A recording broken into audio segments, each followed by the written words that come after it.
2 people have been killed and 5 more seriously injured on the Greek island of Kos after tourist destinations around the Aegean Sea were rocked by a 6.5-magnitude earthquake in the early hours. A further 200 people in Greek and Turkish coastal towns were injured. Travel around the area is expected to be heavily affected, the UK government said, as many families prepare to head to the eastern Mediterranean for their summer holidays. A holidaymaker in the Greek island of Kos, Michael Heckman, told The Guardian, "It was very scary, the whole room was shaking when the earthquake hit. We were woken up when the beds were shaking and bending." He was staying with his wife and 4 children, aged 10, 8, 5 and 1, at a hotel in the north of the island. "When I stood up, I was still being shaken and the whole room seemed to be moving around. It was really frightening. I woke up all my kids and told them we had to get outside. It was my first earthquake and was very scary," Heckman said. Tom Rees, who is staying at a resort in northeast Kos with his wife and 9-year-old twins, said, "We were literally shaken out of our beds from deep sleep. The whole room was shaking and we fled the room into the open." Rees added that he and his family could still feel scary aftershocks, which experts have said could continue for up to 2 more weeks. The earthquake struck at the start of the peak tourist season for Kos and Bodrum, Turkey, with many travelers expected to arrive in the coming weeks. This weekend would typically be one of the busiest for arrivals. The damage caused by the quake was, however, much less than could have been expected for one of its size. The U.S. Geological Survey said it was a very shallow quake, the focus 6 miles 10 kilometers below the seabed, off Marmaris in Mughal province, Turkey.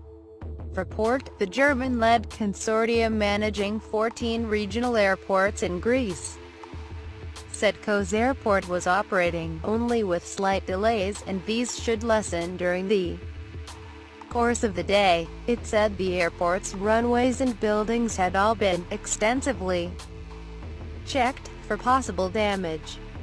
Ferries to Kos were suspended after damage to the port. The UK Foreign Office has updated its travel advice to reflect the disruption that is likely to follow as a result.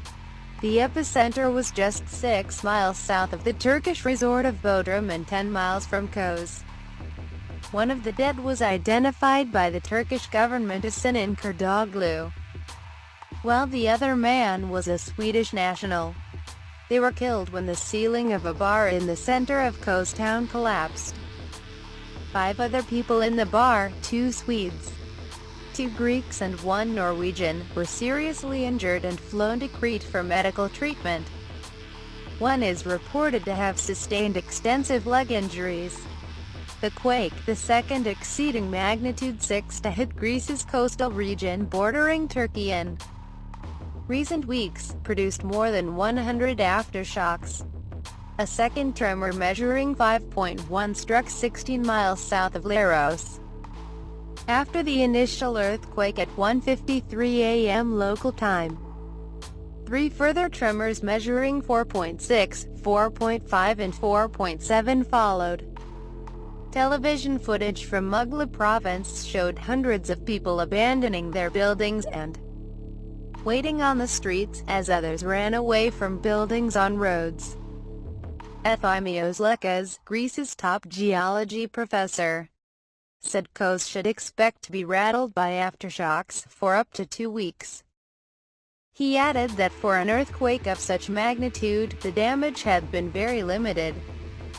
A similar 6.2-magnitude quake that hit Lesbos last month caused much greater destruction. With the exception of our 2 fellow human beings who died, the effects have been very small. Lekas said, "We have had a very big earthquake of 6.5 and only the port and 2 very big buildings have really been affected by it. which is very important and shows the level of construction. He said the aftershocks would gradually reduce tectonic tension in the region. They will be well under 5 on the scale and won't cause a problem, he said. I am not worried. Buildings on the island have shown great resilience because they have been constructed to strict anti-seismic criteria. Lekas also clarified that the wave caused by the quake and witnessed in Coes Port was much smaller than originally reported. It did not exceed 70 centimeters and was very small, he said. Yannis Glinu, who heads the technical chamber in the Dodecanese Islands, is in Coes surveying the impact on buildings. He told the Greek news agency Omna, the damage is limited to old stone buildings. New buildings on the island, including numerous hotel units, are showing almost none or no problems. A Greek government spokesman, Dimitris Zanakopoulos,